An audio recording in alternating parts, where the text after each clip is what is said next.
What's up, my central unit? It's the Central Man here. So, this is gonna be a mini series. I'm reviewing all the King of the Ring pay-per-views between 1993 to 2002.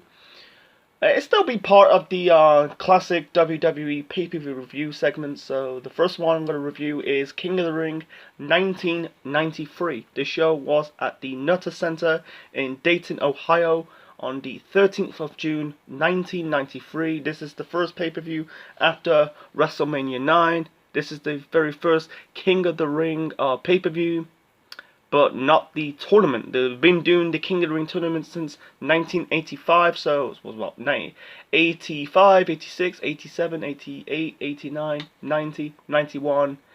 I think they took a hiatus from 92, so this is the 8th King of the Ring tournament. Anyway, the attendance for the show was 6,500. The buy rate for this pay-per-view was, I think they scored about 1.1. I think that broke until, that record broke until I think it was the 1999 King of the Ring pay-per-view. Anyway, so the tagline for this pay-per-view is "Who will be the king?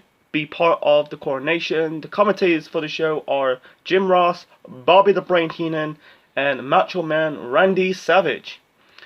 So I'm gonna do one match of the dark match. The only match of the dark match I'm trying to say is we had Papa Shango, the formerly known as Karma, the formerly known as Godfather in the Attitude Era, defeating Owen Hart to become the unified USWA World Heavyweight Champion. Anyway, the first match to kick off the King of the Ring pay-per-view, the first quarterfinal match of the King of the Ring tournament, we got Bret Hart versus Razor Ramon. This is the rematch from the Royal Rumble of early that year in '93. Good match, decent good match. Typical big versus small match, like as a Scott Hall, he's big, 6'7", 6'8". Bret Hart is I think he's about 6 feet, 6'1". Big versus small match. It was really good. One more of the match, you had Razor was going for like a suplex. Bret kind of like fall onto him. It was no botch. It was basically, he kind of countered it into like typical roll up. Not roll up, but a pin to win this match and advance into the semi-finals. The second semi-final match, not semi-final match, sorry. The second quarter-final match, sorry. We got Mr. Perfect taking on Mr. Hughes. They showed like a clip on Superstars. This is like weeks before, really days before this pay-per-view. Yeah, basically you had Hughes and Giant Gonzalez beating down The Undertaker and Paul Bearer. You basically had Mr. Hughes took the urn of The Undertaker. Yeah, Undertaker is a no-show in the show. No show to the show. I love it. Anyway, so the match between Perfect and Hughes, not a good match.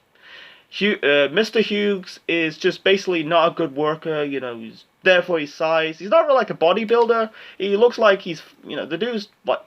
No, I think he is a bit of a bodybuilder. But anyway, yeah, it was 6 minutes long. It wasn't boring. Yeah, it was a bit boring at some points. It was, he kind of dominated this match between Mr. Hughes, and in the end, Hughes kind of hit Mr. Perfect with the urn. The match ended disqualification. That led Perfect advance into the semi-finals. Via the disqualification, he would face Bret in the semi-finals later on this night. Anyway, and Undertaker went on to face Giant Gonzalez at the following month's SummerSlam pay-per-view, to regain the urn. Anyway, let's move on to the next match, the next quarterfinal match. We got Bam Bam Bigelow taking on Hacksaw Jim Duggan, and a typical shtick for Duggan. You're like, "Oh!" and the USA chants. It's like pointless because Bam Bam Bigelow he is also an American. It's just what it is. Anyway, it was just an okay match. Nothing special. Like one moment of the match, you had Duggan was trying to body slam Bam Bam Bigelow, couldn't do it because Bam Bam Bigelow he was about 400, 500 pounds. I think he managed to did it. He was going to charge at Bam Bam Bigelow in the left side corner of the ring, but Bam Bam Bigelow got out of the way. hit the I think it was a flying headbutt onto Jim Duggan to win this match and advance to the semi-finals. Okay, in the fourth and final quarter-final match of King of the Ring '93, we got the Narcissist Lex Luger taking on Tatanka. Before the start of this match, the announcers said that if Luger did not wear like an elbow pad or take out the elbow pad, he would be disqualified. Yeah, this match between Lex Luger and Tatanka was really a good match. Like Luger is never, but he's okay worker Luger, but at least with Tatanka, he carried him to a good match. Like early parts of the match, basically Tatanka kind of tipped the mirror onto Luger. That was funny because at the time Luger was doing the narcissist gimmick. Like it was a bit, some parts was a bit boring, but he kind of picked up to second gear, a lot of near falls. The match ended at 15 count out. And then Luger got pissed off and he went on the mic, says he demanded 5 more minutes. The fans pot because it's really funny. Like Luger was a heel and he demanded 5 more minutes, and the fans were chanting, really chanting for Luger. It's just, I don't know, it's just whatever, confusing. And then they were I thought they were going for 5 minutes, but instead Luger got pissed off, hit Tatanka with the elbow shot. Hit him with the elbow, left, and yeah, both Luger and Tatanka got themselves, they got eliminated, and Bam Bam Bigelow go straight directly into the final of King of the Ring. It's a damn shame. I hate these buys. People, the two competitors getting themselves eliminated, after a count out because people will spend good money to see a decisive winner. I wish they just do, like, add in 5 more minutes in any type of wrestling tournament. That's for me. But anyway, so yeah. Bam Bam Bigelow goes into the final, and this is the last pay-per-view appearance for Lex Luger as the Narcissist, before, I'll get to it after the Hogan-Yoko match later on. Anyway, so the first and only semi-final match of King of the Ring '93, we got Bret Hart taking on Mr. Perfect.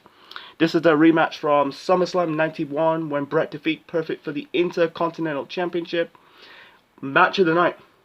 Both Bret and Perfect, their styles, their technical style workers, really good match. I like Bret kind of like the small bolt of the match. He had basically work on the leg of Mr. Perfect, like locking him in the figure 4 leg lock. I think he kind of broke. I think like Perfect was going for like a roll up, and Bret kind of like trying to break the fingers of Mr. Perfect. I think Perfect hit the Perfect Plex onto Bret. I think Bret kind of countered it, but both Bret and Perfect kind of did like a little bit of a spill out of the ring. In the end, Perfect was going for like a roll up, but Bret countered. It was basically a small package, but Bret kind of countered it into his own small package to win this match, and Bret went on to face Bam Bam Bigelow in the final. Perfect got pissed off. He really shouted bullshit. This is bullshit, and he came back to the ring, shake Bret Hart hand, and left. And he did an interview segment between Perfect and Terry Taylor, and Perfect said, I had a lot of matches with Bret Hart, I don't want to talk about it. And let's move on to, wow. Yep, Hulk Hogan versus Yokozuna for the WWF Championship. This is a rematch from WrestleMania 9 when Hogan defeated Yoko after Yoko defeated Bret for the title the same night. The first match between Yoko and Hogan was a bit better because it was a quick match, but this rematch between both two guys, not a good match. 13 minutes long. Both of them are not really good workers. Hogan was, he does the 4 moves. Yoko is there because of his size, In the end, you had this guy with a camera shot a fireball into Hulk Hogan's face. Yoko did the leg drop onto Hogan to win this match and regain the World Wrestling Federation Championship. And then afterwards, Yoko basically hit the bonsai drop onto Hogan. And yeah, and this was Hulk Hogan's final WWF pay-per-view appearance in his first run in the company. Yeah, I think it's between 1980, somewhere in the really in the early 80s all the way to until 1993. Sorry, I coughed. Anyway, so the original plan, the rumors like they're gonna do Hogan versus Brett at SummerSlam. Unfortunately, Hogan doesn't want to do the job to Brett because of his size. So he dropped it to Yokozuna. He said he wants to drop it to the top heel at the time, that is Yokozuna. And the rumors like Hogan was going to be in this European tour. Unfortunately, he wasn't at the European tour. They don't really need him.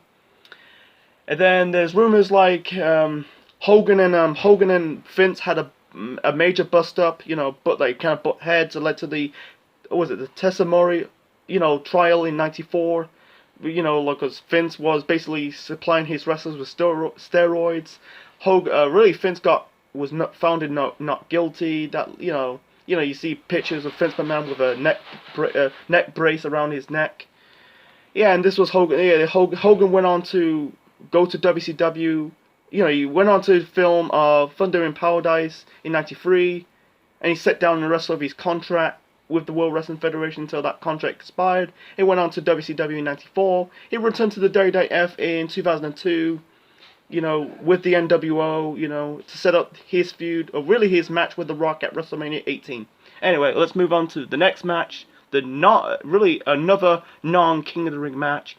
We've got an 8-man tag team match. We've got the Steiner Brothers and the Smoking Guns taking on Money Inc. That is a $1 Million Man, Ted DiBiase Sr., IRS, Owen R. Shyster, and the Head Shrinkers, that is Fatu and Samu. I think Fatu went on to become the future Rikishi. Okay match, nothing special.